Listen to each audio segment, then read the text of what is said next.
Well, I'll never forget when you called me after you wrote it, and you just said, sort of brought you joyful tears in a way. Good. Yes, that's exactly right. Especially with your father, importance, power, you wrestling with your father's passing like that. Beautiful. You know, I just got back from that tiny island again. I was doing, Socrates Cafe is burgeoned in the Middle East, and so from there it was just a 4-hour nonstop flight to Athens, and then I took a flight back to that little jewel of an island. And it's amazing, as somebody, I use the Greek term atropos, where you're not totally alienated and you're never totally at home in the world at the same time. And for me, going to that island and sitting on the high wall of the Acropolis, which is still fairly intact, gave me a sense of connection with myself and the immensity that I had never felt any other place in my life when I write about that. I was wondering, do you have a place like that as well? Or places like that where you feel that sort of soulful connection that you don't experience anywhere else? Or is that putting you too much on the spot? No, I just think that I'm so much more provincial than you are. I've had those kind of catalyst moments in the library. No kidding. So in your communities? Oh, well, I get among stacks. I'm just in sublime state. Oh.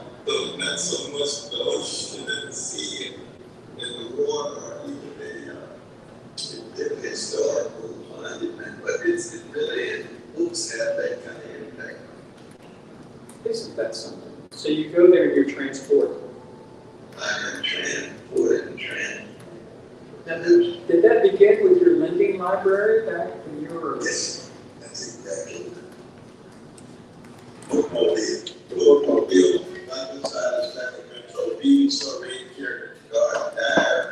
Really? Oh, yes. While you're listening to Slide Stone. Well, in the library, they didn't have music. In those days, I had to wake up, I had to get out, listen to Slide Stone. All right. But yeah, that's no kick God. It's just nobody like it. We still trying to catch up with it in some way. Can you tell me a little bit more about that?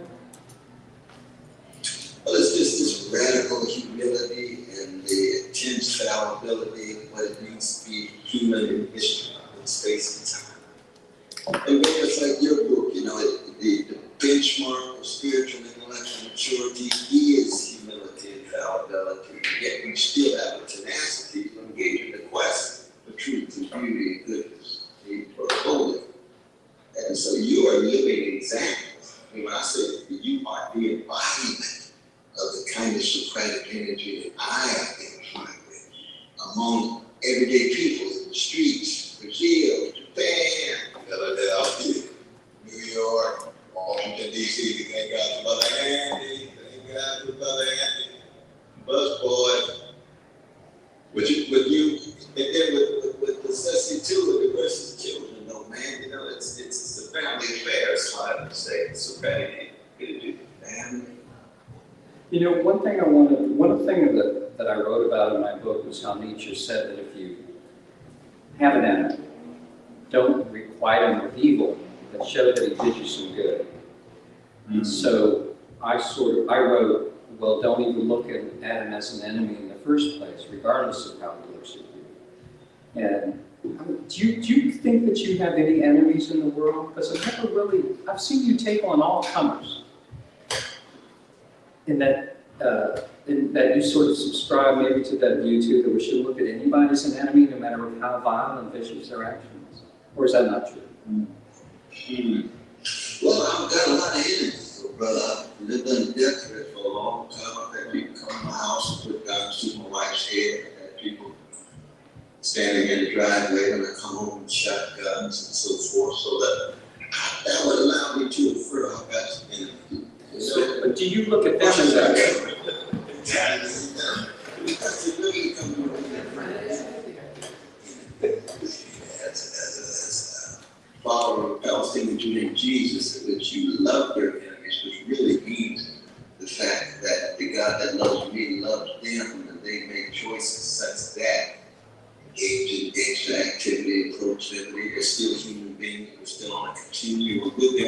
Charlottesville, with the sick white brothers in the Klan, neo-Nazis, spitting ass, and so forth. What have you, and there was a line, he still calls his brother. I said, he's still my brother, because you're a human being, you choose to be a gangster. I got a lot of gangster evil that I conquered with today. I pushed it back today. So that as long as you're on that human continuum, you recognize that people are choosing to be thugs, choosing to be gangsters, and we make different kinds of choices. But they are enemies. Putin is an enemy. Freedom, justice, fairness, any kind would be. But it doesn't mean they're not human. That's where the humanizer, not a demon, not a devil. I mean, we all start out as these little babies. I mean, and you look, how do they become this and that? What is it about the wiring and what went wrong? Could it have been circumstance X and circumstance Y? And I think about the person who was with my father at the very end. What did we miss, and what does it say about our own blind spots? But no, I should be asking you these questions myself, brother. How do you account for this kind of soul crash? How do you account for this kind of idea, this kind of failure of formation of a self and a personality to engage in compassion with this though? Well, one of the things I've tried to do since I was very young, and a lot of it had to do with my Greek grandmother giving me, Xenophon's version of Socrates.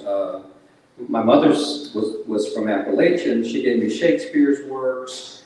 Is that, like you said, we have the thug in us too. But the other thing is, it's always so easy to see the glaring contradictions and hypocrisies in other people.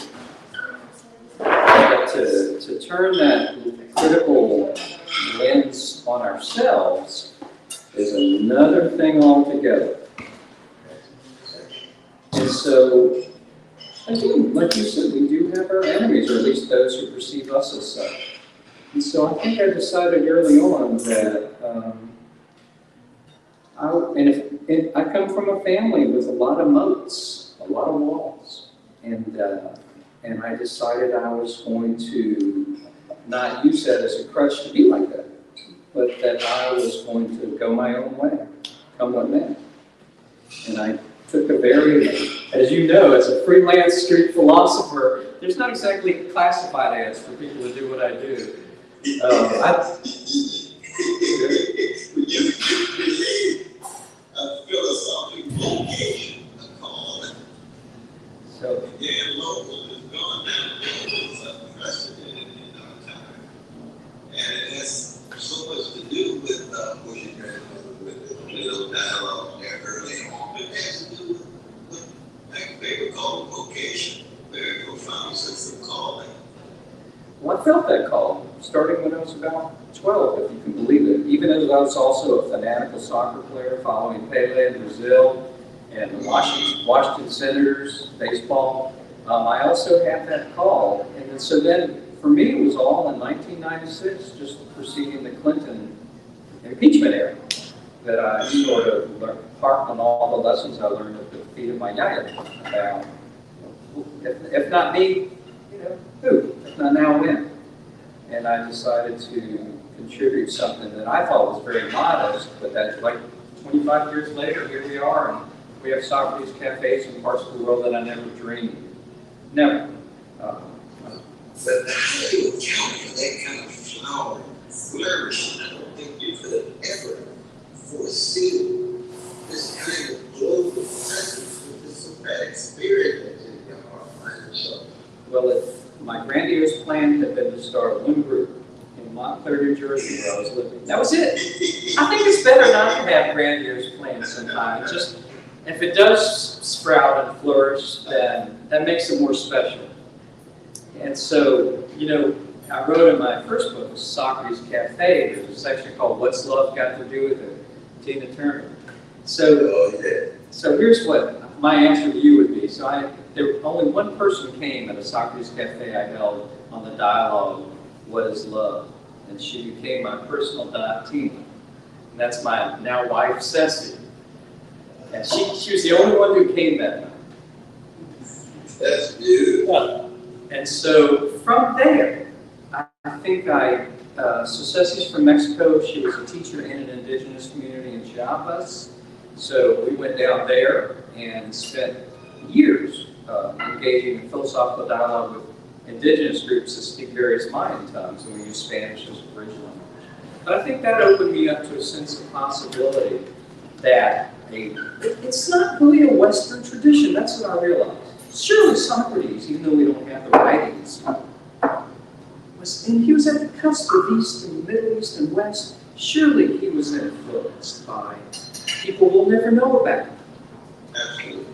You don't get that kind of courage and that lack of bitterness. Like you said, Socrates never cried, but I know those around him did, and they continued to carry the torch.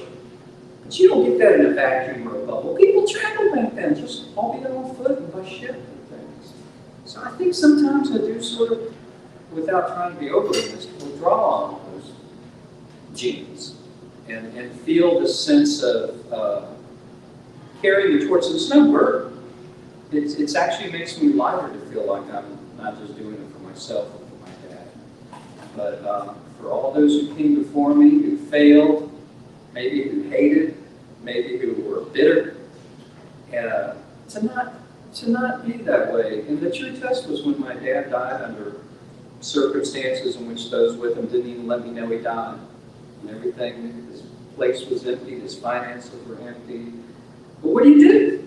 You know, that's the test. What do you do in those, what we might call extreme circumstances? Because look, my extreme circumstances don't even hold a candle to what's happening to these people in Ukraine. They don't hold a candle. As bad as it is, my dad still lived 78 years. We have innocent children there.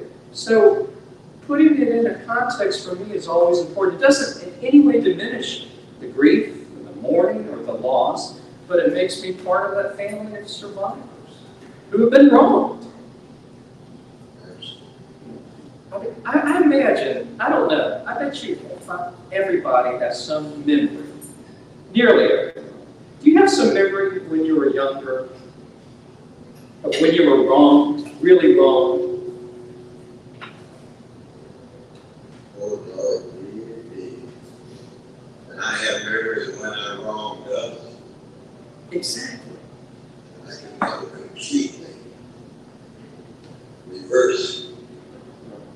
That's one of the absolutes in life that Josiah Royce talked about. You can never undo a deed that you have done in the past. Like an Ibsen play. The consequences of the past always come back to haunt you. Oh, wild duck and so forth. Arthur Miller picks up on that great American problem with Ibsen. What have you done with it? What you doing with it? That's what haunt me. Yes, that's very, very, very real.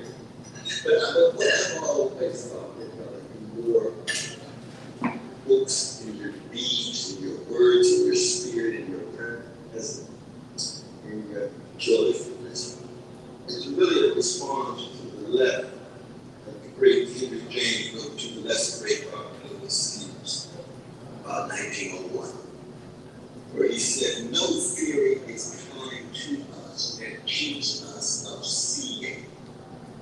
No theory is kind to us that cheats us of seeing." And philosophy is love of wisdom, goes hand in hand with theory.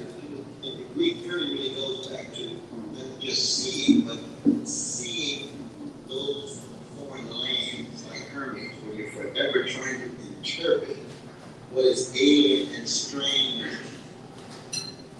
And so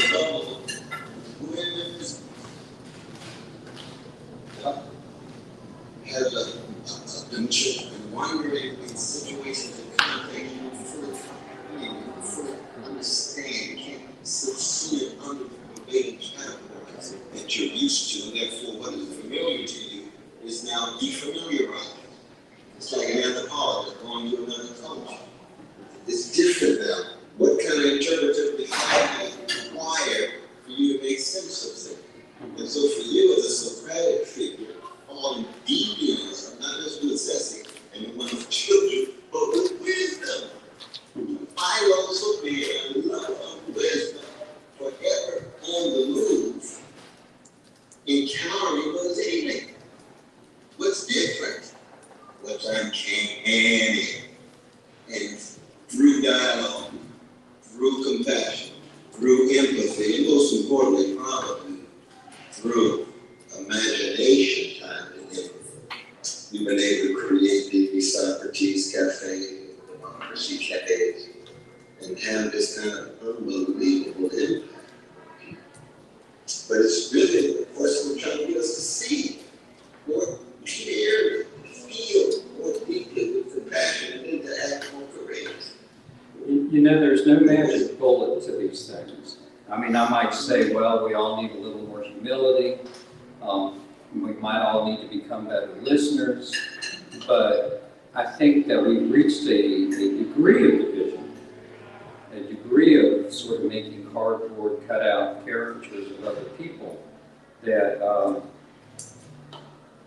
we have quite a road to hoe.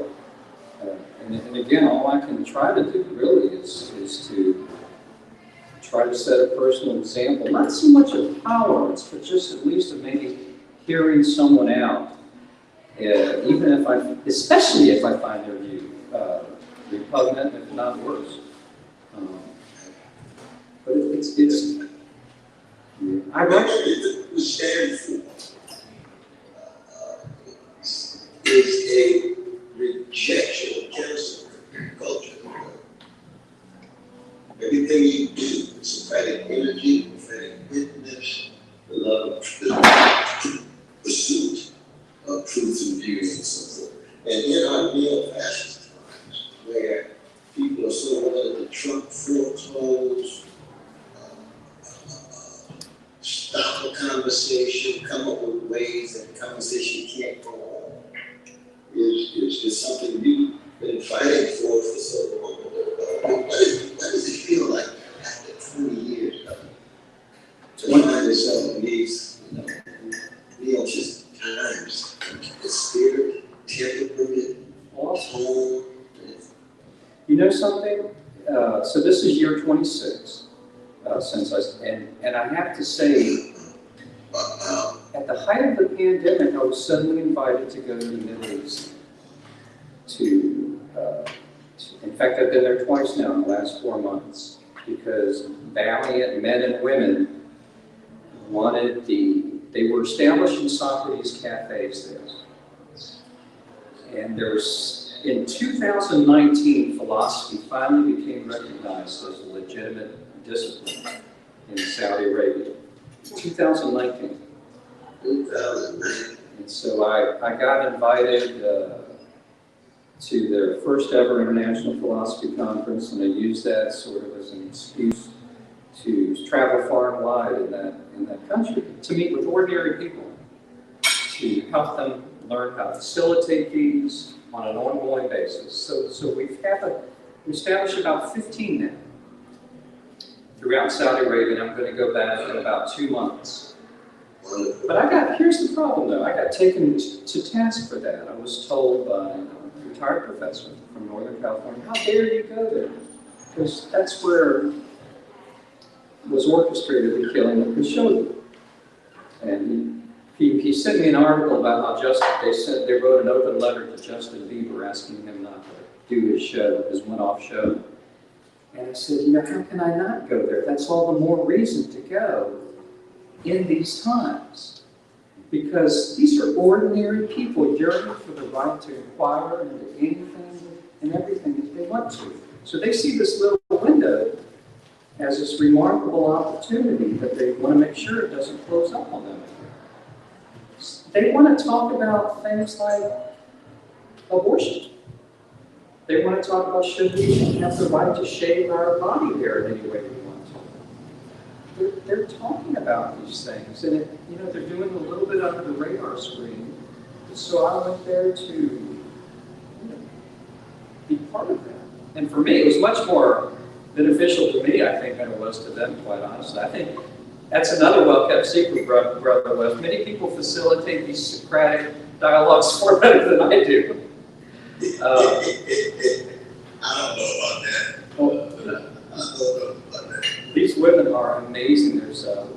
women I write about in the book is a nurse in Riyadh. And she was deeply disappointed when my original trip was postponed because of the pandemic. But we got to meet about 5 months later. I finally was able to go there and we hugged and we, she's risking a lot of things by having this ongoing Socrates Cafe. And so, again, it's, sure I can feel sorry for myself, and I definitely do. But at the same time now, I feel part of this even greater family.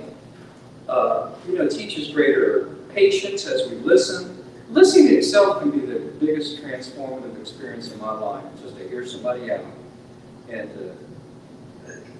I don't know how to be non-judgmental, but I do know how to put judgment, to suspend it for a little bit as I'm listening to someone. And just hear them out. And just hearing somebody out can be the greatest gift you can give somebody. That is so very true. I mean, it's what being a jazz man and playing the mind is all about. You learn receptivity, learn how to listen. So you find your voice, which is an act of like deep initiation and innovation, but you can't initiate and innovate at a high level unless you have quickly clear and listen closely. Like Coltrane trying to play out okay, we're going to take that out for a good number of years. That's a good place to start. Johnny's got some nice standards. But when one tells him, "Wait, take Johnny out and train," you got to find your voice. Okay, and go. Be true to Black National Anthem, lift every voice, and not lift every echo. You're not an extension of the echo chamber. You are unique, singular, and nobody like you. Find your voice. That's true for philosophy. That's true for vicars, and that's certainly true for each one of us as human beings, because we're all so unique in the history of the colony. Now, if you believe that there's times, because I remember when I was really lost after the death of my dad, that you lose your voice for what? I mean, do you ever just... Absolutely. No doubt about that. Despair itself can lead to a loss of voice. Isn't that something? When Gurr said he was that despair is never live. We won't get in a jerk about despair. We'll be here for all night. So that there's no doubt about it. It's like life is a matter of certain kinds of time.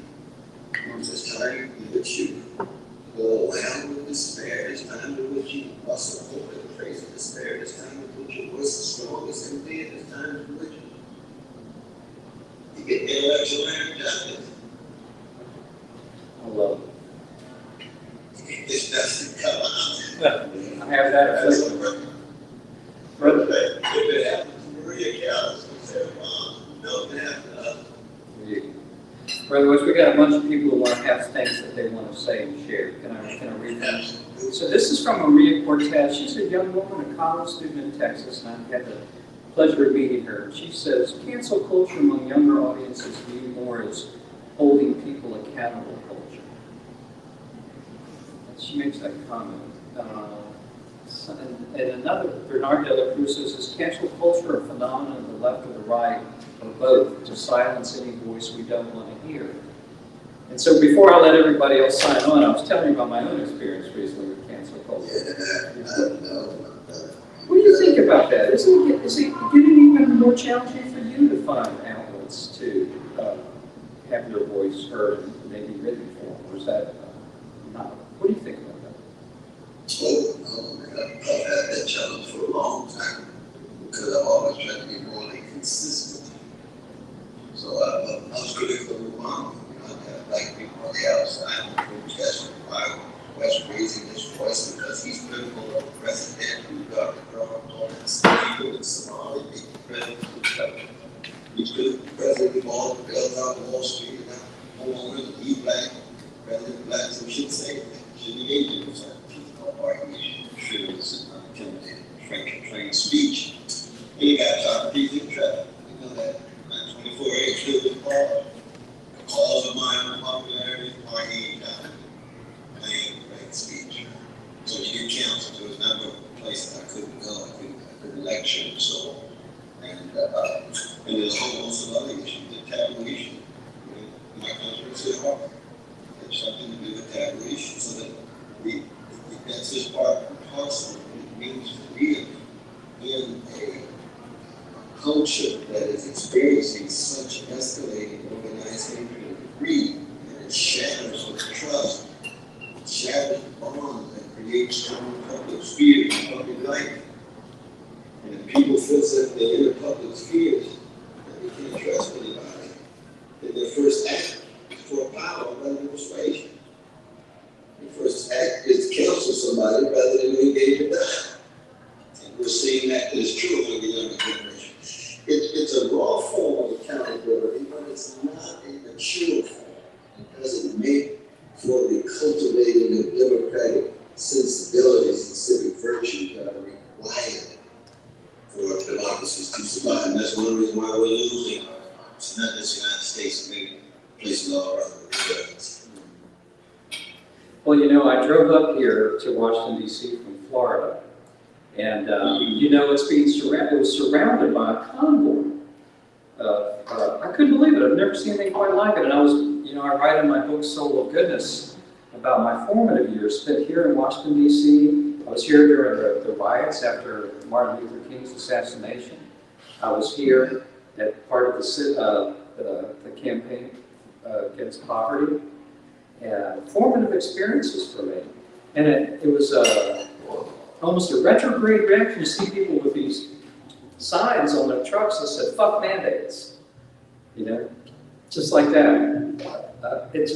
And I'm wondering about the rather surreal times that we're heading into right now. Because it's like, well, how do you even have a debate? How do you even frame a question when when it's put into two pithy words, fuck mandates? How do you bring that back? How do we all step back in a way that we can engage with one another, so to speak? Yeah, we've got to really try to walk a mile in their shoes. Very important. Because even those who hate us, those who trash us, and so forth, like us, they have insecurities, fears, and anxiety. Like us, they have aspirations. Yeah. And you say, now how did these folks get into associating the fight against mandates with this grand fight for freedom, associated with the founders of the country and so forth? So you try to get inside their mind and say, what kind of connections are they making? That doesn't mean you make the same connection, but you agree with them. But you do give them enough benefit of the doubt to say, how did they get into the incoherent and inconsistent mess that they're in their mind? I mean, I have an incoherent, inconsistent message. Yeah, because I think that if somebody else's experiences are alien to us, the easiest thing in the world is to try to make a cardboard cutout of it. Absolutely. Instead of why are they upset? What is their reality? And that's how you can suddenly lead to the election of demagogues. Because a certain, Snigel says it, because a certain number of people are being left out. They're not being listened to. And things can happen because of that. Brother West, we have Shamichael Holman of the Memphis Public Library saying, you've talked a bit about how painful experiences can shape and transform us into what we ultimately become. I'd love for you and Dr. West to share an experience that, while it was very painful, became a catalytic moment. Ooh, that's what your book's about, brother. That's at the core of your book. How do you transform that hurt, pain, and anguish and betrayal into Socratic quest of wisdom? So you take that. You know what? I don't. So I have a philosophy that, well, it's always a matter of degrees, and a philosophy of, well, it depends. And so for me, writing the book was not just cathartic, but it was part of that journey. But I don't know if you ever overcome something once for all. I don't know if you even want to. I'm not sure all moments of bitterness are bad. Necessarily. I don't think they're always necessarily toxic. It's only when they take you over and become all pervasive. That's right. And so, my dad's birthday's coming up in 13 days, and that'll be a hard day for me. Ooh, my brother. My brother. Then yeah, the anniversary of your mother's death is coming up in April. Isn't that true? And so we'll meet people who are maybe, why is he a little snappy today? Or why is he, we'll meet those people who understand maybe what it is that we're experiencing right in this moment without necessarily having to say something about it. But it takes history, story. It's good to be, like I have right here with me, Nick DeMatt has been my friend for 50 years. He knows parts of my story. I bet you have friends like that, right? Oh, absolutely. And I'm much older than you, brother. No, you're not. 60. Glory, more friends, I can tell you that. Absolutely. But have there been any specific experiences that have been real catalysts for you to strive for things that, to write a book like Race Matters, to channel your experiences in a way like that, it's become a timeless classic. And then when you write these, like the gorgeous introduction you wrote for the 25th anniversary edition, and the book still has a timeless quality to it, it resonates. It took a lot of painful experience to get to the point to have those kinds of insights, didn't it? No, that's true, but we all have painful experiences. It's impossible to be human, just to shut spouse doesn't around on the mother in this class of work. We all suffer with that shuddering.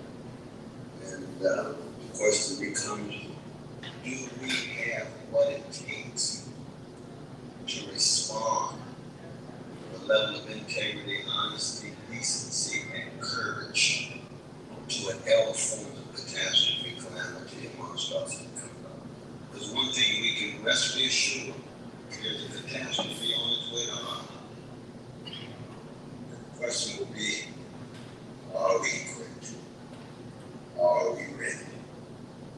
Do we have what it takes? And that's where what distinguishes your philosophical practice to those who are professional and mechanic is that they have a highly professionalized mode of exchange that tends to distance them from the more intense existential agony and anguish that informs their own life. Whereas when you like Socrates, you're out there, you're out in the streets, out with the people. It's like a musician, right? You got to come with it. People don't want to get in that professional aspect of sound. They want something that's going to affect their heart, mind, and soul, and truth and love. They want some Stephen Sondheim, you know what I mean? Sing no more. Like, into the world. Everything is blacked out.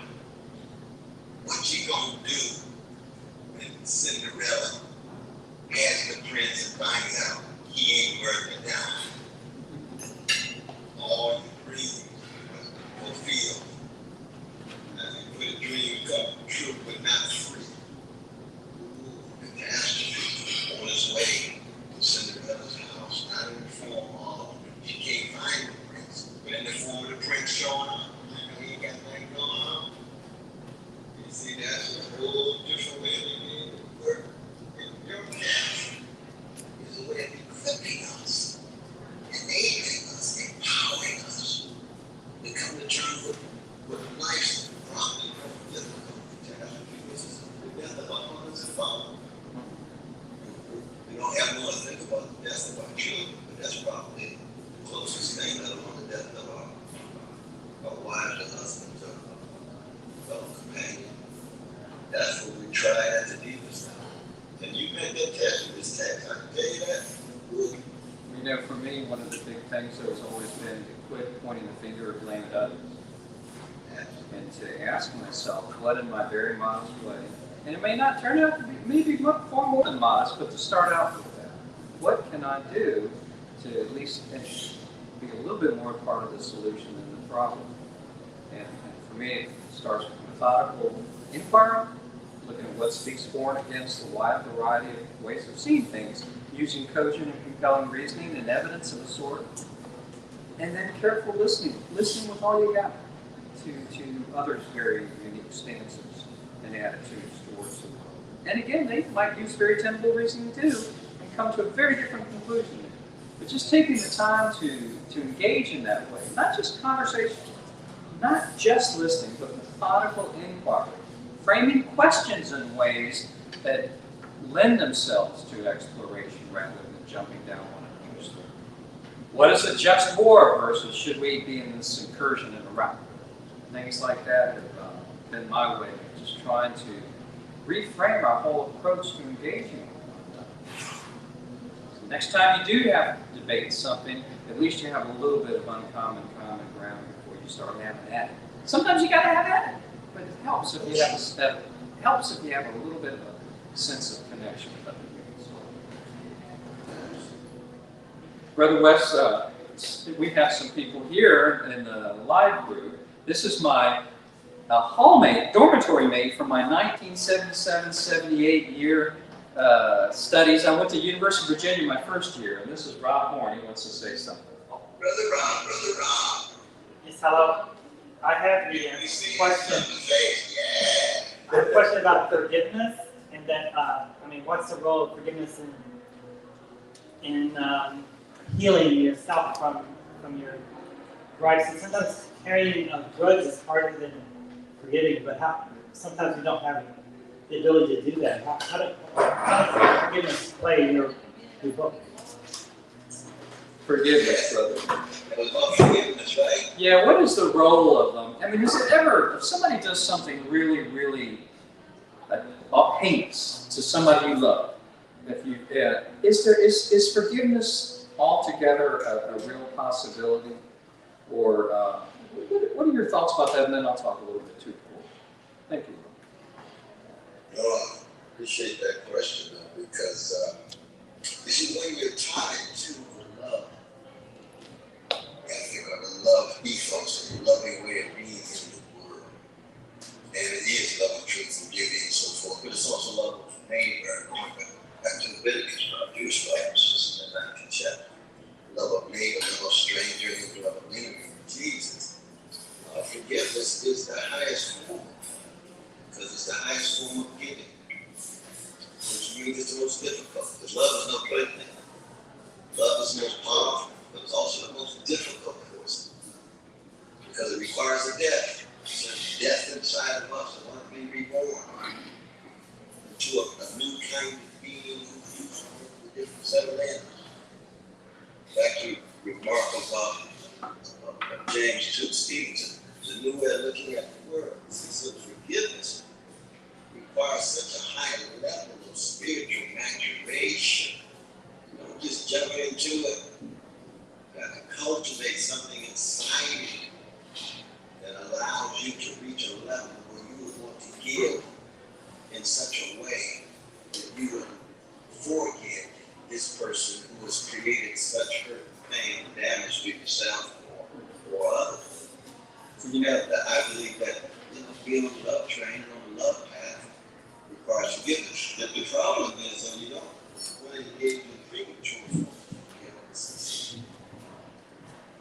People who think they forgive somebody does something, somebody kills somebody and you forgive them the next morning. See, that's not real forgiveness. That's just the utterance of the language of forgiveness. Genuine forgiveness is a protracted struggle of your whole self and soul, way of being in the world that acknowledges that person as a human being who made this vicious choice, but who can be different. And therefore, there's certain kind of responsibility of that person. I ask for your forgiveness. I'm sorry. I apologize. Possibility of reconciliation. Indeed. You know, I write in my book, Soul of Goodness, that for me, the hardest, well, two things. One thing is that I sometimes have problems with forgiveness just because I find it sort of hierarchical. You know, I pardon you, I forgive you. And then I've tried to practice more this mode of non-forgiveness.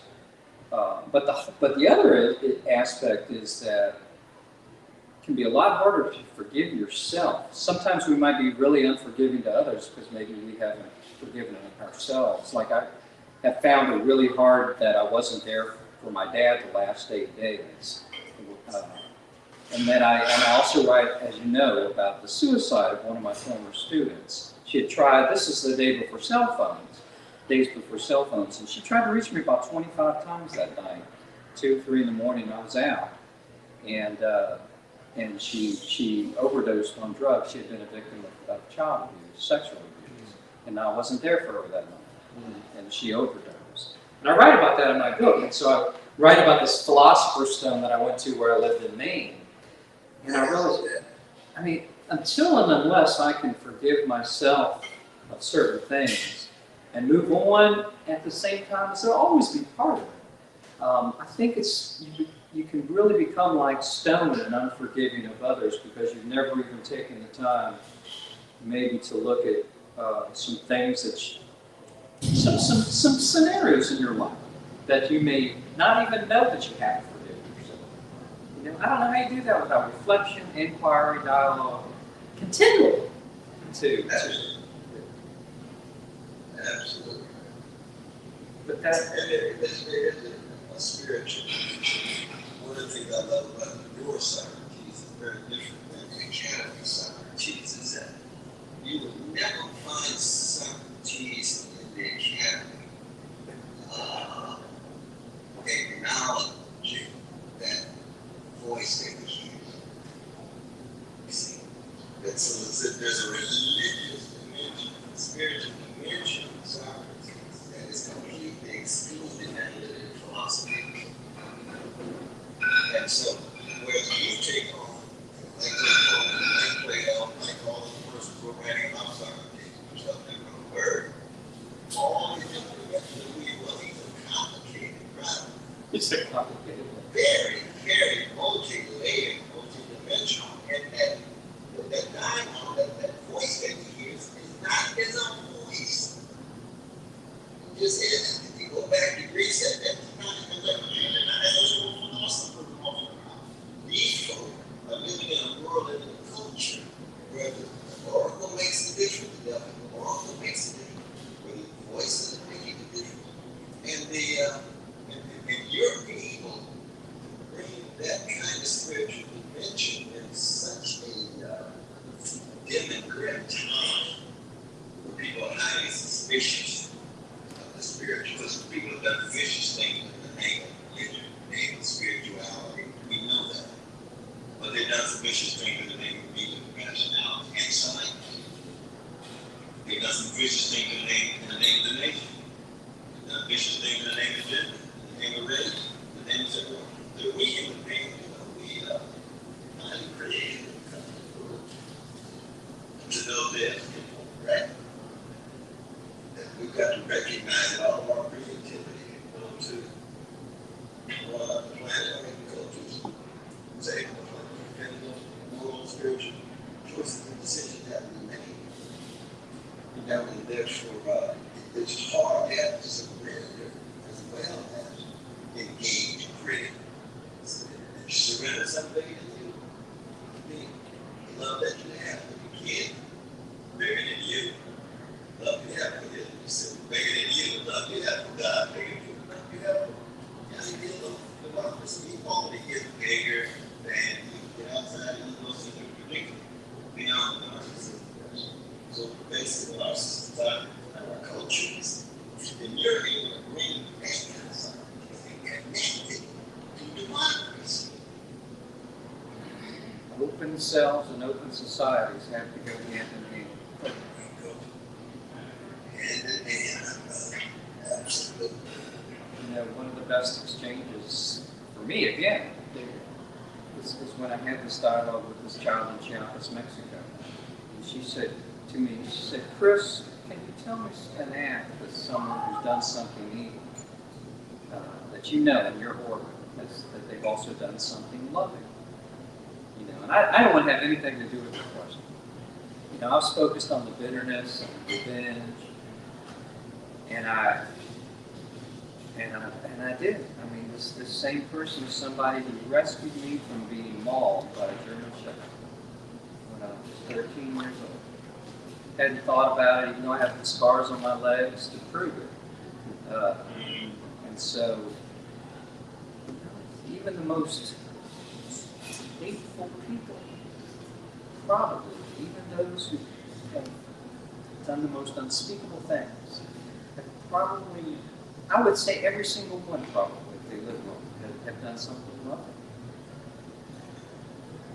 Loved a pet, done something, shown something, even if there's a million reasons to explain and explain away why they've done this other stuff too.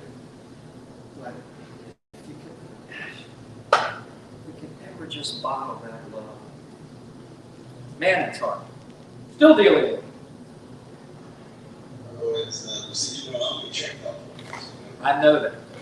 I was waiting for that. You know, I'm gonna add this. I think it's interesting that, you know, Anton is probably, along with Shakespeare, the greatest literary artist of getting people to learn it. Shakespeare at the beginning, Anton near the end, and yet Chekhov, as a Russian, thinks more radically about compassion, catastrophe, empathy, imagination, and democracy in an empire that's never ever been democratic. Ever. Russia hasn't had a democratic moment ever. And yet they produce all these towering figures. The Chekhov is the most democratic. I mean, you wouldn't want those history running things. We appreciate it now. We appreciate literature. We wouldn't want him running things at all. Those are too moralistic, too rigid, too dogmatic, but we love them because nobody likes it. Chekhov, you figure if he would run thing,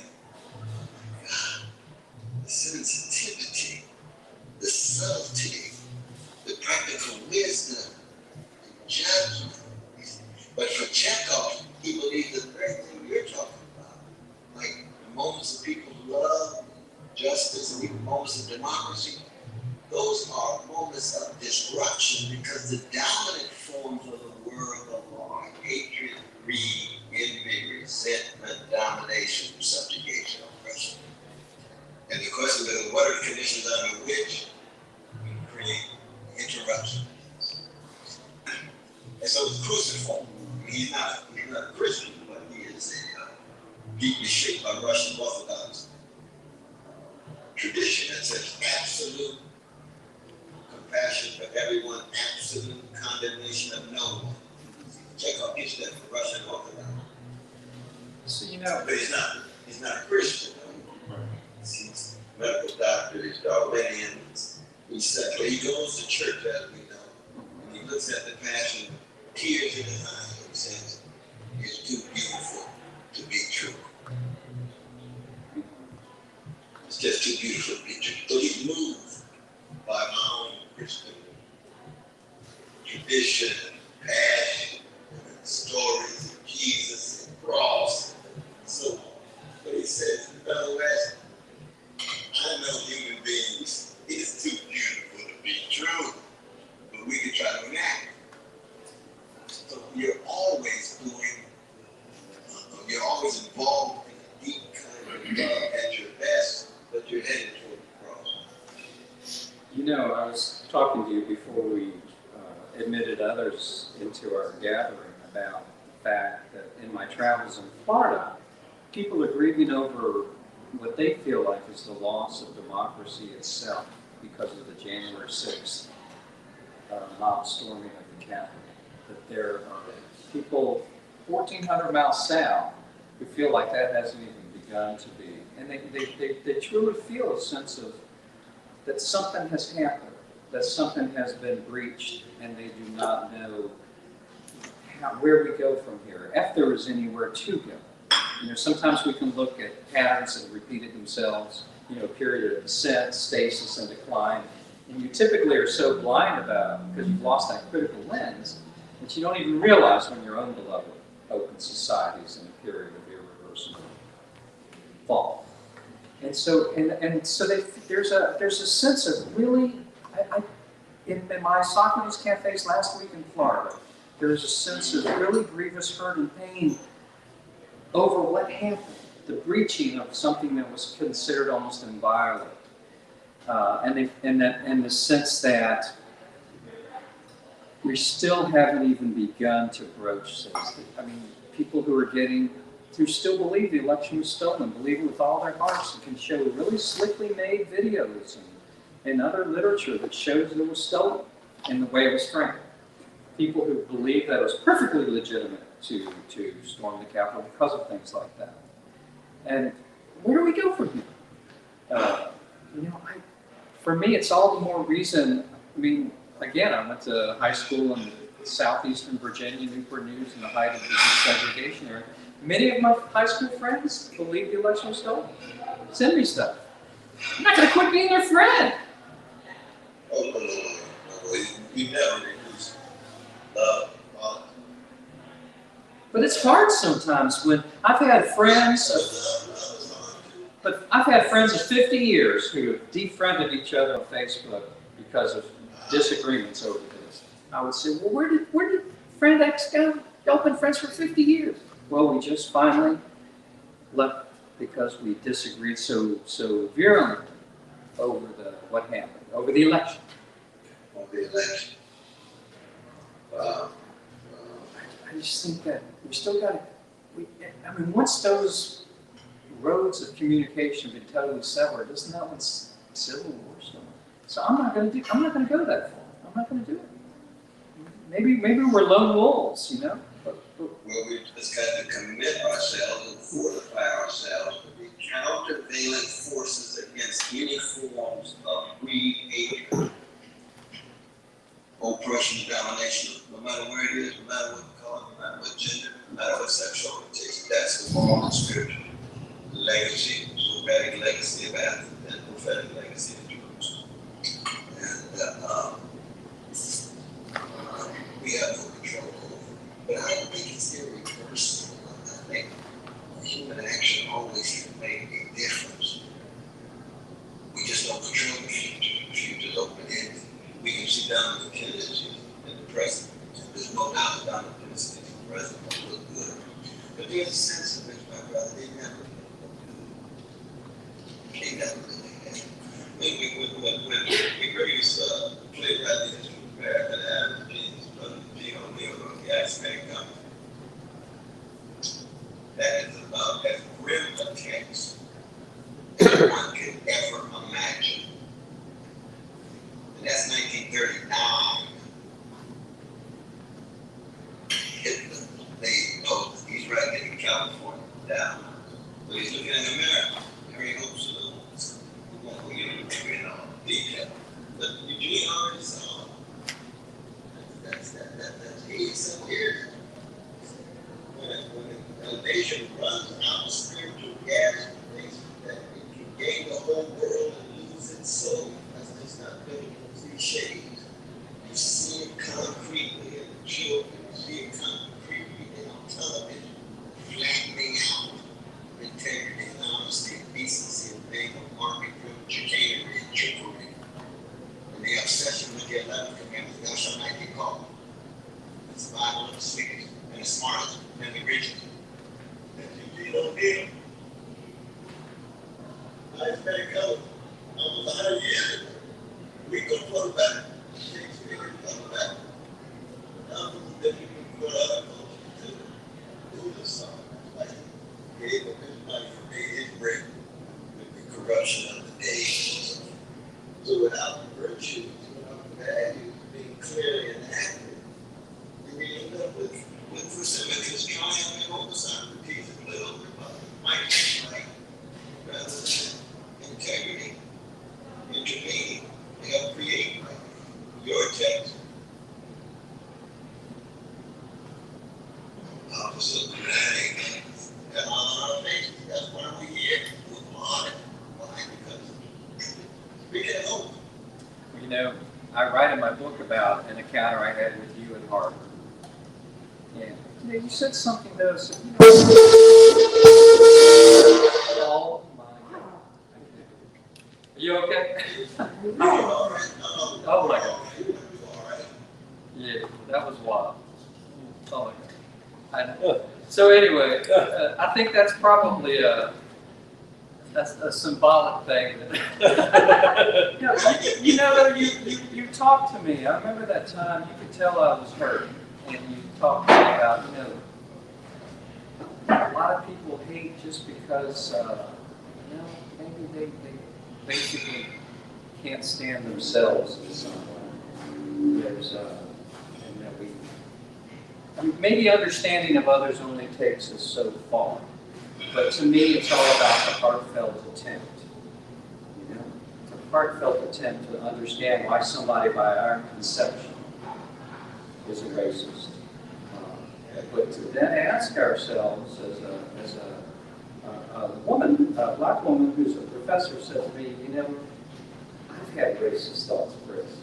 And she said, Chris, can you honestly say to me that you never thought something racist? The initial thought is, oh, me? Are you kidding me? I'm talking about him and what he saw. She says, but how about in your thoughts? Have you ever? And so that kind of more than self-honesty is something that I'm still struggling with. I'm not sure that I would, to this day, admit certain things out loud, unless I hold it against me, others hold it against me, but I'm not pure. I've certainly had a road to go in becoming the fairly open person that I am, and I still have setbacks. This thing with my dad set me back. And so my book offers no cures, it offers no steps, but if you can get through that tunnel, and you can see a glimmer of light on the other side, maybe there's new forms or renewed forms of eudaimonia and apopos that we otherwise wouldn't have unless we become part of that family of survivors of some of the worst things that can be wrong.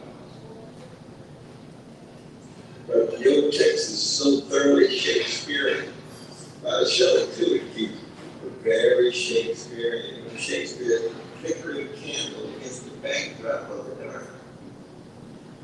It's hard in the face of empire. That's Shakespeare. They get to know people in that. We don't know what Shakespeare did. This huge world police or whatever. We know he had a government education. I was mine with my Jesuit brothers and sisters. We thank them for providing that education to Shakespeare. But we don't know where he landed religiously or philosophically. But we know that he was fairly convinced that if you look unflinchingly in the dimness and the grimness, that one can still be a flickering candle. The love tied to knowledge, the knowledge that's tied to the love that you get from it. But that's. Would you say you have Shakespeare? Oh yeah. Yeah, I thought so. Yeah. Well, in fact, that's my newest book that I'm working on right now. No, what's that? Now, you know me too well. Wow. Yeah, What are you working it's called on? Cafe for Shakespeare. No. You know me too well. I had no idea. One of my friends who's part of this gathering is Donald Carson. There's this wonderful Shakespeare project. He teaches in Fort Worth, Texas. But yeah, I can honestly say that Shakespearean, I think this book was a springboard for this next project. And it has brought together, it's led to more personal insights than, honestly, my Socrates Cafe.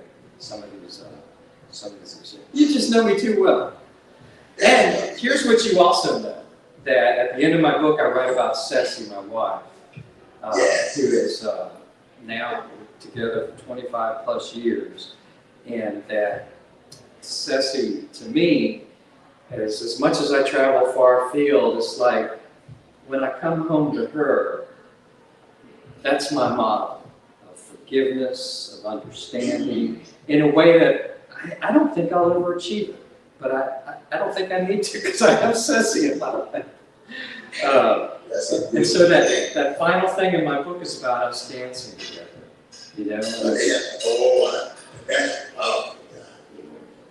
No one can ever forget that. Nobody ever. But it's precisely you being so honest and candid about that allows us to acknowledge the ways in which we can never act as if we fully deserve that kind of overwhelming love and grace as gift in our lives. Now, that doesn't make a brother humble. I don't know what does. Amen. Well, Brother West, I want to thank you as always for the gift of your time and your heart and being part of this with me. I will. I hope we can get the word out about a book that's basically being canceled in American society today. And I wonder, should you tell the story about this? well, you know, brother, I'm very upset about this today, but it's I'll put you on the spot. well, I was going to be on a nationally syndicated program about books by somebody who's won an Emmy Award. Has some of the most notable writers of books on how to become more loving and caring and forgiving.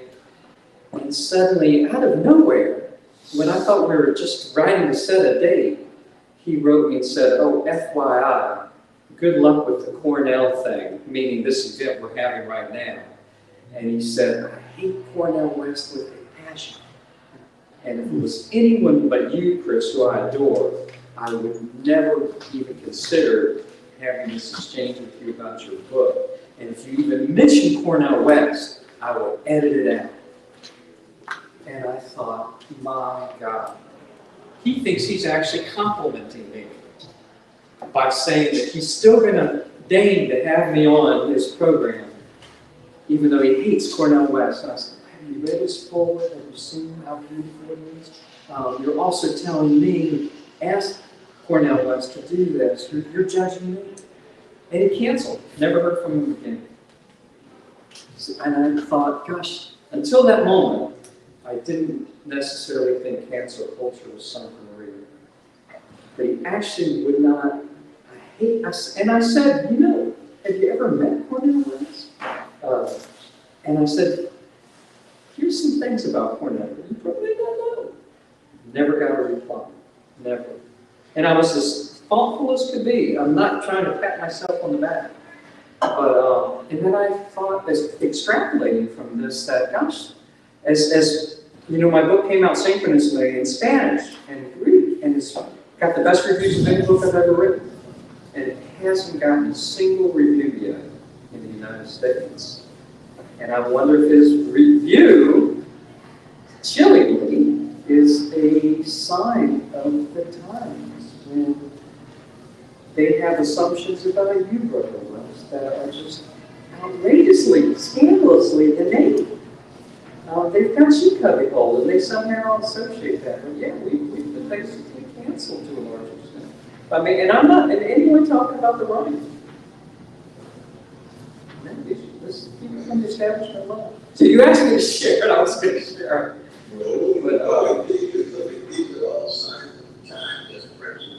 But doesn't that steel us to make us even more determined than ever to redouble our efforts to so-called fight the good fight and try to be that look?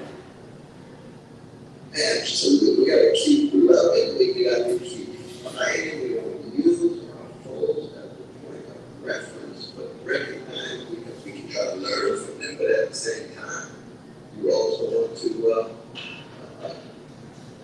keep the focus where it belongs, on the suffering. Exactly. I don't want it to be the Chris Phillips show. You don't want it to be the Cornell West show. This is not about us. It is about us, but it's not by any stretch of the imagination just or solely about us. So, with that kind of insight, I was amazed that he would put that in a written email. It just makes me understand that these are times when it's important for people of goodwill across the political spectrum, the social and economic spectrum, to come together and let's circumvent these other narrow microscopic approaches, and let's just, there's thankfully for social media, we can still get the word out. But it's in some ways I almost look at it not as humorous, but as I've got kids. I got to make the world better for my kids. I got beautiful Sibley and beautiful Callie and Ceci. That just makes me even more determined to be that little bit of change I want to see in the world of art. You have been more than just a little bit of change, brother. You've been a whole lot of change. Well, I love you, and I love you for your friendship. I can't thank you enough, by the way. But I love you from the depths of my heart, and we are just beginning any way in which even if my actions make a contribution sometimes, I can be absent. Not gonna happen. No, that's not gonna happen. You know you can't beat me off with the stick, even if you wanted to. You're stuck with me. I love it, I love it. Well, listen, give my love to Anita, and I look forward to our next time. Thank you so much. We thank all the personnel. I'm so grateful to Andy Shalal. He's always been there. Yeah, thank you. He's the best. Thank you so much, brother. Thank you, brother. Love you, love. Bye-bye. Is that okay? What a great conversation. Yeah. I wanted to bring